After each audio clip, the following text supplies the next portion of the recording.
Yeah, definitely strong play from Sajin. We are going to go right into game 2.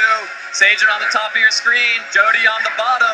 Salamence and Lucario going to be the leads for Jeudy this time, as Sajin's going to go ahead and throw out that Garchomp and Gardevoir once again. So Jeudy switching up the leads a little bit, and Sajin just decided to go with what works. Yeah, I love Jeudy's switch up here. We saw the Mega Charizard throughout all of Jeudy's previously streamed matches. However, this Lucario can go both ways, it looks like. It does have Lucario Knight, so it's capable of Mega Evolution, and we see it here. Yeah, Mega Lucario making its first appearance on the stream here. Going to go ahead and Mega Evolve, get a lot of additional power on the field for Jeudy. And Bullet Punch coming up from Mega Lucario onto Gardevoir. Not quite enough for the one-hit KO. Dazzling Gleam, the choice from Gardevoir. Super effective damage on Salamence, and the Earthquake not affecting Salamence or Gardevoir thanks to that telepathy, but will be able to get the damage onto Lucario. Is it going to be enough? Is Mega going down? The Mega goes down! Turn 1 for Jeudy. A huge gambit from him did not pay off, but Rock Tomb from Salamence going to hit that Garchomp and slow it down just a little bit. Yeah, excellent play there on Sajin's end. I don't know if he trained his Pokemon with that Lucario Bullet Punch in mind, but I think that was one of Jeudy's main tricks of this matchup, the ability to use that Mega Lucario, which hadn't been seen before, and try to get a quick knockout of that Gardevoir. Once again, we see it very low in range of Sandstorm damage, but this time the damage looks like it may have been done. Garchomp's still in great position to try to do some damage here. Dragon Claw and Salamence or Earthquake and Tyranitar would do some very serious damage. Tyranitar's going to have to lock into a move here, which will help out Sajin significantly, planning out the rest of the game here. Getting one more knockout, even if it's not on Tyranitar, would prevent it from switching moves again, creating a much more winnable endgame situation for Sajin. Jeudy is going to protect that Salamence, does not want to let this Dazzling Gleam get the KO there. Going to deal no damage to that Salamence, but super effective damage onto Tyranitar. Rock Slide is the choice from Jeudy. That's the play. Going to pick up the KO onto Gardevoir, get some damage onto Garchomp. Hope for a flinch here. Could be huge for Jeudy. The Earthquake is going to go through. No flinches. Earthquake onto Tyranitar. That's a super effective hit. Is it going to be enough? No! Survives with just 12 HP. Salamence taking some Sandstorm damage, but a good KO, a KO that Jeudy needed. Yeah, he does get some progress here. No longer has to worry about that Dazzling Gleam, which would easily knock out both of those Pokemon, but he gave up a lot to get it. Tyranitar on the verge of being knocked out now. Salamence also very low. Garchomp to easily knock out either of these Pokemon now that Tyranitar is locked into that Rock Slide.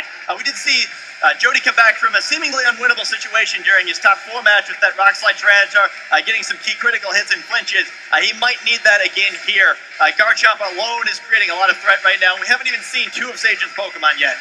Yeah, and it looks like it's going to be Pachirisu.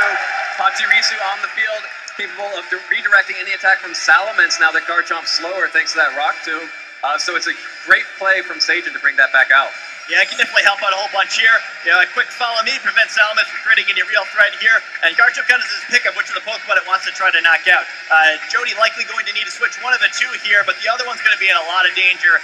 He's kind of got to hope that Sajin guesses wrong about which of the 2 that he switches out. There's also the threat too of Super Fang here, but you do see the follow me. We have follow me coming out from Pachirisu. Jeudy keeping both in. Rock Slide coming out from Tyranitar. Going to have to hope for a flinch onto that Garchomp. It looks like we do see some small damage on both. Draco Meteor from Jeudy onto that Pachirisu. Probably originally targeted for that Garchomp. Will connect, will deal some good damage, but we've already seen not enough. That Pachirisu is so bulky. If that Mo Rotom's Leaf Storm wasn't proof enough, it just tanked a Salamence Draco Meteor, and no flinch! So Rock Slide does come out from Garchomp. That should be a double KO. No! 2 HP from Salamence, but fortunately, we'll have to see, will the sand stick around? Yes, one more turn of sand does pick up the KO on Salamence. So double KO for Sajin that turn. This game, he does get the Pokemon lead. A big 3-1 advantage now. He still has his redirection available with Pachirisu here, so hard to imagine anything Jeudy can do here.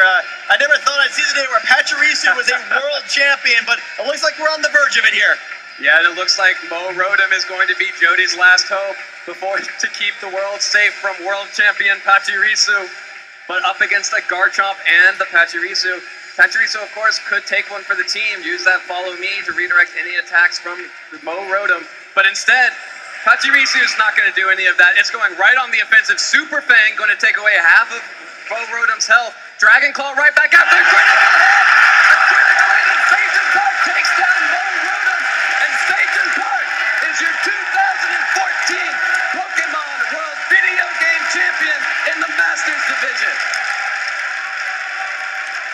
crowd is on their feet. Let's hear it for Sagen, everybody. You see Sagen's react there. No player in the world deserved a world championship more than Sagen is. I don't think anyone plays